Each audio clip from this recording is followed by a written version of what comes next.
A história do reino de Mali não começa com ouro, nem com glória, nem com a figura colossal de Mansa Musa, caminhando pela imaginação popular. Começa com algo mais silencioso, e por isso mesmo, mais poderoso. Uma ideia, a ideia de que um povo pode moldar seu destino, mesmo quando rodeado por um deserto que insiste em devorar civilizações inteiras. No coração do Sahel, onde o Saara muda de humor como um animal antigo, pequenos grupos mandingas organizavam-se em linhagens, clãs e tradições tecidas pela oralidade. Griots, guardiões da memória, já caminhavam de aldeia em aldeia, carregando histórias como se fossem brasas acesas. É neles que se encontra a história daquilo que se tornaria Mali. A ascensão começa com o declínio de Gana, o grande império que dominou o comércio transaariano por séculos. Quando Gana enfraquece, os povos mandingas não enxergam ruínas, enxergam oportunidade. O jovem Sundiata Kata, personagem histórico cuja vida se mistura a tons épicos, mas cujos feitos essenciais são confirmados por fontes árabes. Organiza alianças, une reinos dispersos e derrota o inimigo Sosso na famosa Batalha de Quirina. Dali nasce Mali, não como um reino qualquer, mas como um pacto, um acordo de sobrevivência, prosperidade e disciplina. A partir desse ponto, o Sahel deixa de ser um inimigo e se torna rota, caminho, conexão. Mali nasce com a ambição de transformar poeira em riqueza, caravanas em império e cultura oral em identidade profunda. É aqui que o Ocidente começa a desviar o olhar, porque nenhuma narrativa colonial aceita que um grande império africano tenha sido construído sobre estratégia, diplomacia, organização e força moral. Mas foi exatamente isso que aconteceu. E é aqui que a história começa a ficar interessante. Construção diária. Enquanto reinos europeus ainda se engalfinhavam em disputas feudais, Mali desenvolvia uma estrutura administrativa surpreendentemente sofisticada. Governadores regionais supervisionavam províncias. Cidades comerciais prosperavam como entrepostos diplomáticos e rotas de longa distância eram tratadas como artérias vitais. O comércio transaariano, que muitos imaginam como atividade rudimentar, na verdade era uma rede complexa, movida por logística, matemática e disciplina. Ouro, sal, marfim e conhecimento fluíam como correntezas, amarrando o império a cidades distantes como Mariqueche, Cairo e até Constantinopla. Mali entendia algo que o mundo moderno esqueceu. Riqueza é organização antes de ser metal. A estabilidade interna também vinha de um sistema jurídico sustentado por tradições mandingas e, mais tarde, pelo Islã, que se espalhava entre elites e comerciantes. A fusão entre práticas locais e direito islâmico, longe de ser um conflito, produziu uma forma peculiar de governança, profundamente pragmática. Governantes precisavam equilibrar linhagens, interesses econômicos e orientações religiosas. Mali funcionava como uma constelação. Cada cidade brilhava com intensidade própria, mas orbitava uma autoridade central respeitada. A figura do Mansa não era apenas política. Representava a ordem, prosperidade, continuidade. Representava a promessa de que nenhum deserto, por maior que fosse, conseguiria engolir um povo que conhecia seu próprio valor. É nesse ponto que muitos historiadores contemporâneos começam a perceber um eco perturbador do presente. O que mantém uma nação estável não é território, nem força militar, nem riqueza bruta. É coesão.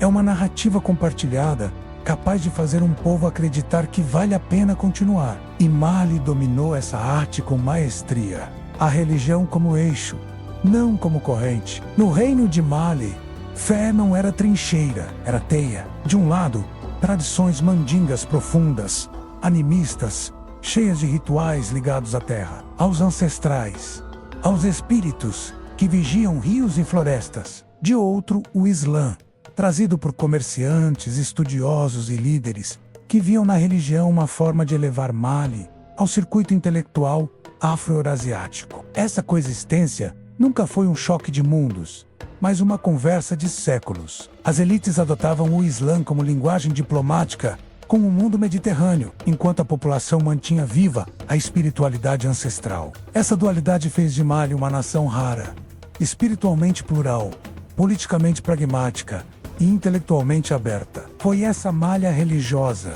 que permitiu o florescimento de Timbuktu, transformada em farol de sabedoria. A Universidade de Sankoré, registrada por viajantes árabes como centro de estudos respeitável, formou juristas, matemáticos, astrônomos e teólogos. Manuscritos fluíam como ouro intelectual, preservando saberes que o Ocidente só reconheceria tarde demais. Ao mesmo tempo, peregrinações ao Cairo e a Meca aproximavam Mali do ecossistema cultural islâmico. A viagem monumental de Mansa Musa, historicamente documentada por diversas fontes árabes, não foi um desfile de riqueza, mas uma estratégia geopolítica monumental. Ele tornou Mali legível ao mundo. Tornou-o parte da conversação global do século XIV. No presente, a reflexão é inevitável. Sociedades que negam a pluralidade espiritual fragilizam-se. As que compreendem suas múltiplas camadas tornam-se mais profundas,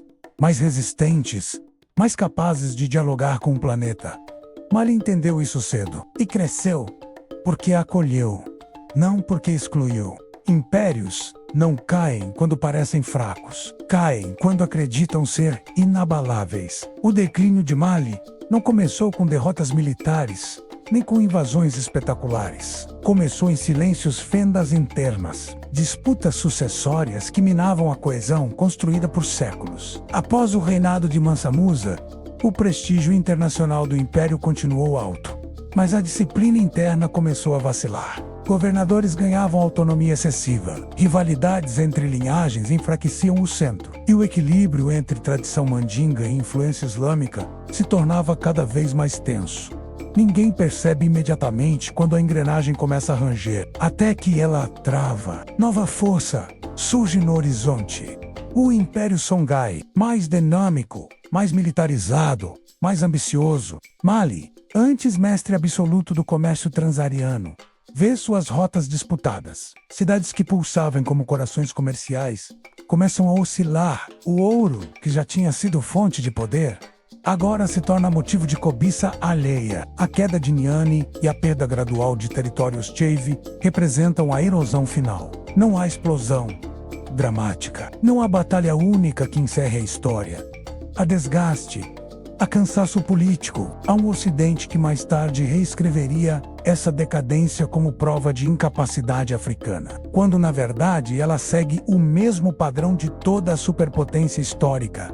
Excesso de confiança, falta de coesão, subestimação de rivais emergentes. O que esse declínio revela sobre o presente é desconfortante. Toda potência contemporânea corre o risco de repetir Mali quando perde sua narrativa interna, quando abandona sua pluralidade e quando acredita que estabilidade é um direito, não uma conquista diária. A verdade incômoda é que o reino de Mali não caiu por inferioridade, queda moral ou fraqueza estrutural. Ele tombou sob a pressão combinada de forças que sempre corroem impérios duradouros. O desgaste interno, a competição por rotas de riqueza, a ascensão de potências rivais e, no horizonte, a lenta aproximação de um novo mundo que engolia tudo ao seu redor. O declínio começou quando a sucessão ao trono perdeu a clareza que antes garantia estabilidade. Sem consenso, surgiram disputas entre herdeiros, generais e governadores de províncias distantes. A estrutura que um dia funcionara como um coração pulsante tornou-se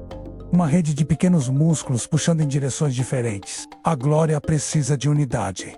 E Mali, nesse período, viu sua unidade se fragmentar. As rotas transarianas, que por séculos alimentaram a riqueza do império, começaram a minguar. O comércio atlântico, que emergia como uma força devastadora na costa oeste africana, deslocou o eixo econômico. As cidades caravaneiras que antes fervilhavam de mercadores, agora eram sombras do próprio passado. O ouro continuava lá, mas parecia já não comandar o mundo como antes. Entre esses abalos internos, inimigos externos enxergaram oportunidade. O reino de Songhai, fortalecido e ambicioso, avançou sobre territórios que antes pertenciam a Mali. Tombouctou, que fora o farol intelectual do Sahel, caiu em mãos estrangeiras. A perda não foi apenas territorial, foi simbólica. O império morre antes no espírito do que no mapa. Aqui, no coração dessa narrativa, cabe uma pausa. Não para quebrar o ritmo, mas para lembrar que conhecer essa história não é entretenimento, é responsabilidade. A memória de Mali foi deliberadamente apagada por séculos de colonialismo, racismo científico e narrativas moldadas para afirmar a superioridade de um único continente sobre todos os outros. Quando você apoia canais que devolvem voz ao passado, você redefine o futuro. Cada inscrição, cada gesto de engajamento fortalece essa reconstrução. A história só vive quando alguém decide carregá-la adiante. Voltando à linha temporal, o golpe final veio no século XV, quando a pressão econômica e militar, somada ao enfraquecimento político interno, reduziu o antigo império a pequenos fragmentos. O que restou não foi um vazio, mas uma herança dispersa. Povos que ainda carregam tradições, lendas e formas de organização social que nasceram naquele reino, que um dia iluminou o coração da África. O reino de Mali caiu no mapa, mas continuou ecoando na música que atravessou o Atlântico, nas estruturas familiares, nas cosmologias, nas resistências culturais e em tudo aquilo que a história oficial tentou esconder. Ao olhar para o mundo atual, o reino de Mali não parece uma ruína distante. Parece um aviso. A ascensão e queda de um império tão vasto, tão organizado e tão sábio expõe com brutal clareza a fragilidade das potências modernas. Mali prosperou porque soube equilibrar riqueza material e profundidade espiritual. Soube unir comércio e cultura, fé e política, ordem e imaginação. E caiu quando perdeu essa harmonia. Agora, olhe ao redor. Países que se acham gigantes constroem sua força sobre dívidas colossais. Sistemas políticos instáveis, crises de identidade, dependência tecnológica e disputas internas que lembram, de forma perturbadora, as tensões que corroeram Mali em seus últimos séculos. O Império Maliano também revela o quanto subestimamos o valor do conhecimento. Enquanto muitos reinos medievais queimavam livros, Tombouctou os colecionava compulsivamente. Hoje, a sociedade moderna se afoga em informações, mas quase não produz sabedoria. É difícil não pensar que Mansa Abubakari ou Mansa Musa olhariam para o nosso tempo e veriam um planeta riquíssimo, porém, espiritualmente anêmico. O que o Ocidente tentou esconder é justamente aquilo que mais o ameaça. A prova de que civilizações africanas foram extraordinariamente sofisticadas, poderosas e intelectualmente brilhantes, em eras em que a Europa ainda engatinhava. Isso muda tudo. Muda a narrativa histórica, muda a autoestima de povos, muda a forma como entendemos o mundo e a nós mesmos. Ao encerrar este trecho da jornada, o reino de Mali permanece como um fantasma luminoso que atravessa os séculos. Ele lembra que nenhum poder é eterno, que toda civilização depende de equilíbrio e que a memória, quando recuperada, devolve dignidade ao passado e lucidez ao futuro. A história continua a sussurrar que impérios não caem apenas por invasões, guerras ou crises econômicas. Eles caem quando esquecem o que os tornou grandes. O reino de Mali nos convida a não cometer o mesmo erro. A travessia pelo reino de Mali chega ao desfecho, mas a sensação que ele deixa não é conclusão, é abertura. Existe algo de profundamente inquietante em perceber que um império tão vasto, tão articulado e tão espiritual foi reduzido a rodapés de livros didáticos, como se fosse um detalhe menor na grande tapeçaria da história humana. O legado de Mali, porém, resiste como resistência silenciosa. Está na memória dos griots que continuam a recitar genealogias milenares. Está nos descendentes dos povos mandês que carregam até hoje estruturas sociais que nasceram naquele período dourado. Está nos manuscritos de Tombouctou, salvos às escondidas por bibliotecários que arriscaram a própria vida para impedir que a ignorância os devorasse. Está na música que ecoa do Saara ao Atlântico, vibrando em ritmos que sobreviveram até mesmo à violência do tráfico escravista. A grande força de Mali nunca foi apenas o ouro que saía de suas minas, mas o ouro que entrava em suas mentes. Era um reino que acreditava que a palavra carregava poder, que a sabedoria protegia cidades melhor do que muros, e que a justiça, quando verdadeiramente praticada, era capaz de criar estabilidade por gerações. A queda de Mali não apaga isso, apenas revela uma constante histórica. Civilizações desabam quando abandonam sua própria consciência. Os estados modernos, com sua pressa cega e seu apego ao imediato, parecem caminhar na mesma direção. O mundo esqueceu a linguagem do longo prazo, esqueceu que prosperidade exige memória, esqueceu que poder sem propósito implode. O reino de Mali permanece como espelho e como alerta. Não é um capítulo isolado, é um capítulo essencial. Um lembrete de que a África não foi periferia, mas centro.